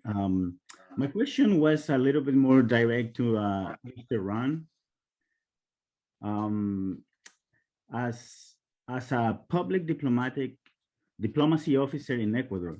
What was your most stressful experience there in relation to the socio-political situation in that country? I asking that because I think that's the cone I'm gonna go into it, or I'm gonna choose. But of course, the selection process takes a while. So please. Thank you, Fabricio, for that question. Just to clarify, I was not, in fact, a public diplomacy officer in Ecuador. As for most of us, our first, regardless of our career track, our first and sometimes our first two assignments overseas are as a consular officer. So that's what I was doing. I was working as a consular officer. I will tell you, it was a pretty stressful time to be in Ecuador back then, because I arrived just as Ecuador was coming out of a huge financial crisis, economic crisis. They had just shifted to the U.S. dollar as their official currency to try to come out of it. But it was a very difficult time, I think, for the Ecuadorian people. And so we were, as a consular officer, there were a lot of people in Ecuador who were at the time trying to move to the United States, where things were perceived to be better, and it was very difficult to manage that demand for U.S. visas from all those people. I will say, I do want to answer, I know this isn't specifically what you asked, Fabrizio, but in terms of what is the most stressful thing that I do as a consular officer, or that I have done, I'll tell you what it is. One of the unfortunate roles of a consular officer, but one of the most important roles of a consular officer, is notifying the family back home when a loved one has passed away overseas. It's a critical role, right? But it's also the worst possible news you could call someone and give them. And so I consider that to be almost a sacred responsibility. And it's one that I have to psych myself up to do and prepare and practice. And we offer training on how to do this as well. And then after I do it, I usually take the afternoon off because I need to recover from it. Because it is that difficult. It's that difficult a conversation to have. But I'm glad that I'm the one who's having those conversations with people, because again, I'm trained to do it. I think I do it as well as I possibly can under the circumstances. And I really do view that as one of my most important responsibilities throughout my career as a consular officer. Could not agree more. Could not agree more, Ron. In my consular tour, I had to make that very difficult call. As it turned out, I'm a mortician's child. My father was a minister and a funeral director, and it turned out that the mortician who was receiving that American citizen went to school with my dad, and so that family was able to have a connection that they otherwise would not have been able to have. So that is a very, very sacred duty. He's absolutely right. Patricia, ask your question. Unmute yourself and ask your question. Yes, hello. Thank you for holding this. It's very great to be able to speak to all of the panelists and ask direct questions. I'm just going to jump right into it. My situation is I am a senior in college. I'm actually graduating a year early, and I'm taking a gap year before I go to law school. I guess for any of the panelists, what would be the best way to put all of my skills into a way that I can get into the Foreign Service / State Department job? Because I just want to jump right into that expertise. Ron, you're a lawyer. Yeah. So, well, I talked about that earlier. I as recruiters, Yolanda and I are asked this question all the time, and there is no one answer. My advice, and I don't want to make any specific suggestions, because I'd hate for you to go do one thing on my suggestion and then end up wasting your time or finding out you hated it. So it is really kind of up to you. But I would really urge you to take a look at that list of 13 dimensions on our website that we've been talking about, and that Yolanda has linked to in the chat box, and look to build those skills. Specifically, what kind of skills can you that I think, of those 13 I mentioned before? Cultural adaptability. Look for opportunities to show that you can work with different kinds of people and succeed, maybe in a leadership position of some kind. And look for opportunities to communicate, to speak, and especially to write.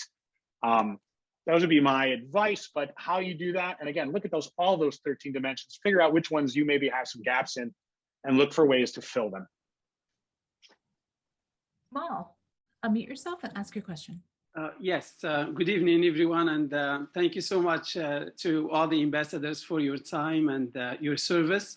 And thank you, Yolanda, for hosting this special event. I guess my question is, I recently just graduated from the Harvard Extension School last month and majored in international relations. And I also speak 5 languages altogether. And my question is, and I started the application actually for the Consul Fellow program, and I am scheduled to take the test next week, hoping for the best. To the ambassador, maybe Nu'man, Ronald Nu'man, if you wouldn't mind me asking, based on your extensive experience in the Middle East, is there any particular area that I would maybe choose from? And also for the 6 months, appointment, I was wondering if it would be possible to, request a transfer. Let's see if I choose to go maybe to Iraq, or maybe somewhere in the Middle East. After a year or so, can you transfer to a different parts in the Middle East or no? I'm just wondering if that would be a possible option or not. But thank you so much again for your time. And as far as transferring, I think I have to pass to my colleagues that are in the service right now, particularly in the Consular Fellows program. You tend to be recruited for where they have particular needs and jobs. Now, that may move around and offer some opportunity.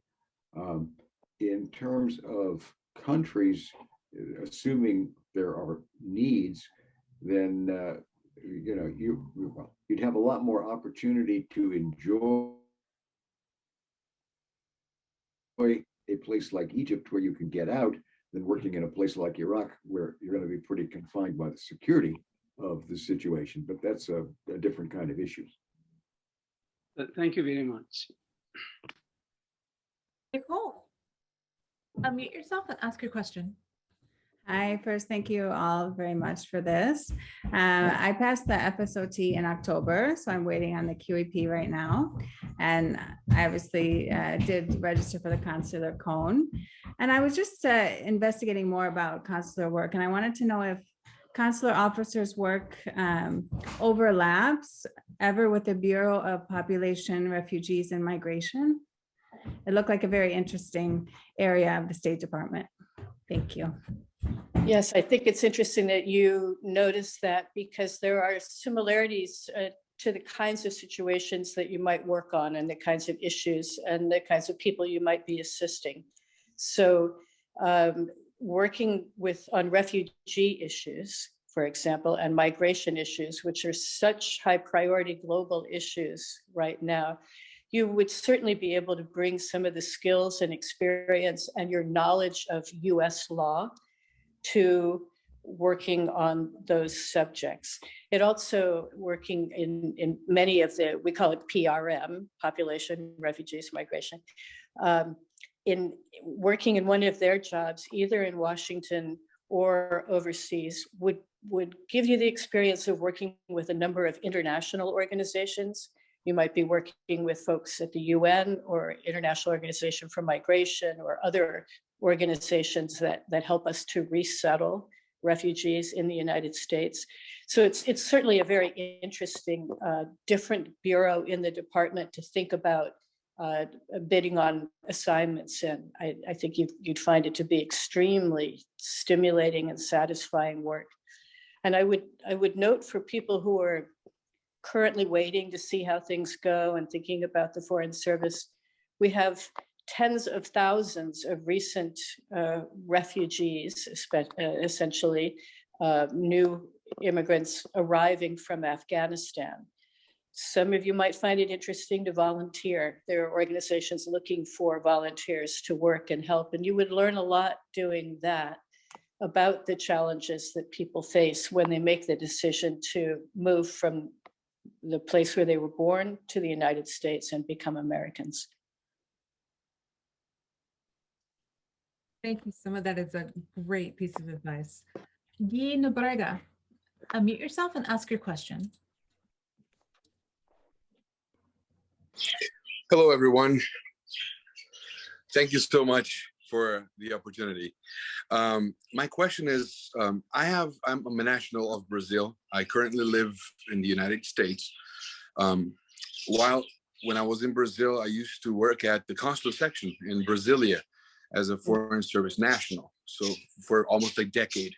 So now my desire and my dream is to become a Foreign Service officer in the consular cone. My question is, how is my experience my experience with the Foreign Service in the past, even as a Foreign Service national, would help me to get in the recruitment process. Thank you. I think that, I'm sorry, please go ahead, Ambassador Bob. I was going to say, I think it would be a huge help. You know, much of what we do, I mean, for a lot of the people who are watching us right now, they're just trying to understand what it is we do in the Foreign Service. And some of it is fairly opaque, and we're trying to make it more transparent through conversations like this. But let's face it, you know, Guy, that there are things that are really complicated about what we do at a U.S. consulate, and especially in a consular section, that are going to be very hard to explain in this environment. But you know those things. Yes. You have an understanding of how the State Department works and how operations at a U.S. embassy or consulate work. And so, sure, I think it could be really helpful to you if you eventually apply and to come to work for us at the State Department, whether in the Foreign Service, civil service position, or otherwise. Thank you so much. It'll probably help you when you take the exam, because they often give you a scenario and say, what would you do? And most of us, if we haven't worked for state, we're going to say, well, God, I don't know what I would do. And you'd say, okay, well, first I would notify the op center, and then I would, so, yeah, it's a plus. Thank you so much. And Virginia, you have the last question for today. Unmute yourself and ask your question. Hi, this is the second of these. Can you hear me okay? Yes. Okay. Sorry? No, go ahead. Okay, sorry. I think someone else is off mute. I was wondering what sort of resources, I understand like there are hardship tours and there are some pretty isolating, difficult living situations you can get in. And I was wondering what sorts of resources are available to people, especially, you know, I'm a single person. I wouldn't have kind of a family unit along with me. I'm a little familiar with the work of the CLO. And I think I actually was in London at the time that you were there, Ron. And I think I had some communication with them. And I was just wondering, is there support for people to kind of prevent isolation in these hard few years that they can be in?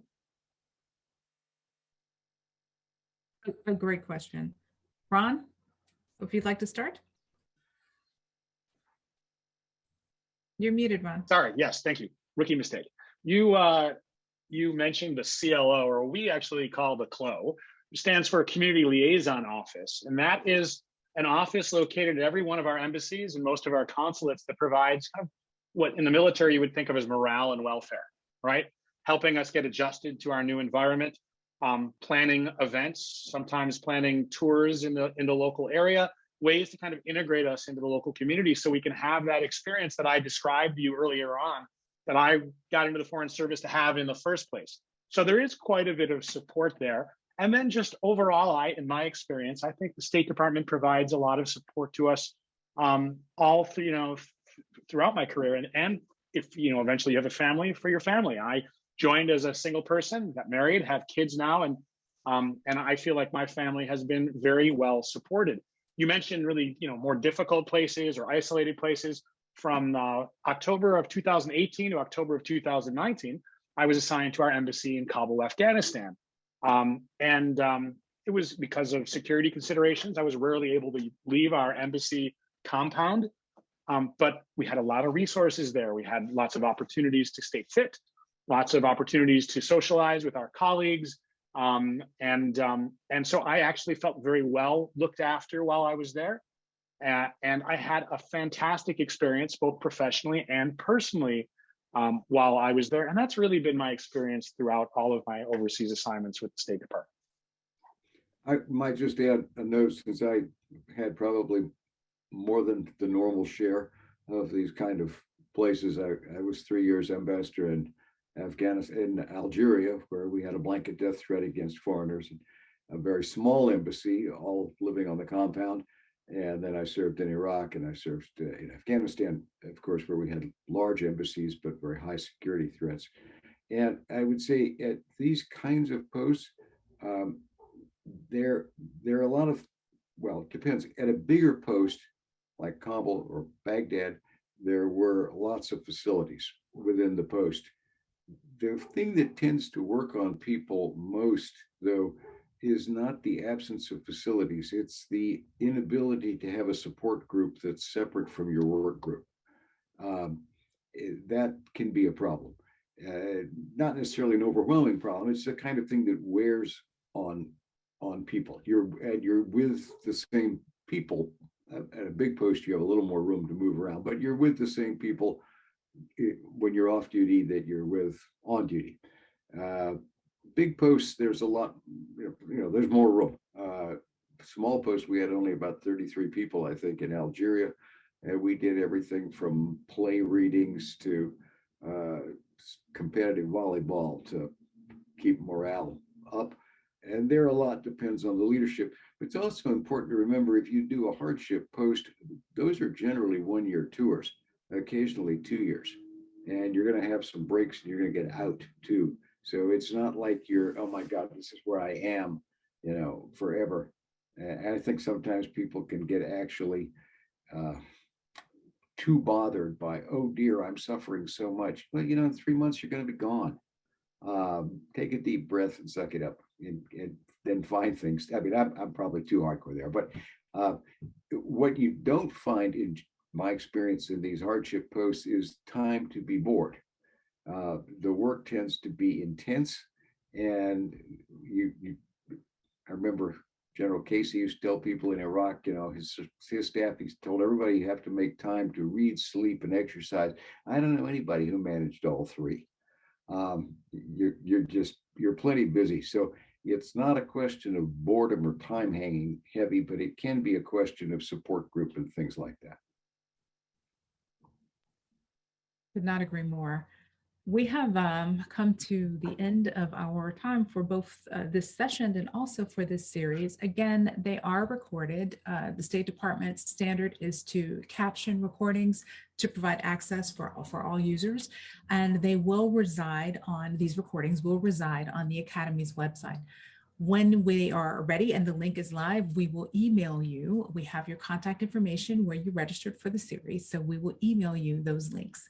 Ambassador Newman, Ambassador Bond, first of all, thank you, and Ron, of course, thank you so much for being with us tonight or this afternoon. Ambassador Newman, thank you so much and the Academy for hosting the entire series. Before I leave and give you the last word, I want to say again to our consular colleagues joining us, Havana, Port-au-Prince, Kinshasa, thank you for the work that you do. Stay safe. You're always in our thoughts. And with that, Ambassador Newman. Well, Yolanda, I want to say thank you for thinking of this idea. I think the fact that we've had anywhere from, 150 to 200 plus people on these sessions, so we must have had well over 1,000 people on the 5 sessions, and that's not counting the people that'll probably look in the future. I think you had a wonderful idea here. I'm so glad that your colleagues and supervisors at the department decided to support it. I'm glad that people have enjoyed it from the chat. I see that a lot of people have enjoyed the conversations. I'm sorry we've never are able to get to all the questions, but my thanks to you, my thanks to all the diplomats in residence, Ron today, and the others who have been in the previous programs. We clearly, I would say very clearly, the Foreign Service is in good hands. So thanks a lot. Thank you all for joining us. And again, please look for the link in the email at which you registered for today's session or for the series session. Once the links are live, you will receive them for all 5 of these recordings. And with that, we hope to see you someplace, somewhere in an embassy or consulate or in the State Department. Some of you, just by statistics, some of you will be with us at some point. So thank you for your interest. The link for the next FSOT overview, it's January 8th, Saturday, January 8th at 2 Eastern. The link is in the chat and was also in your email. So hoping to see some of you there. All good luck to you and happy holidays to all.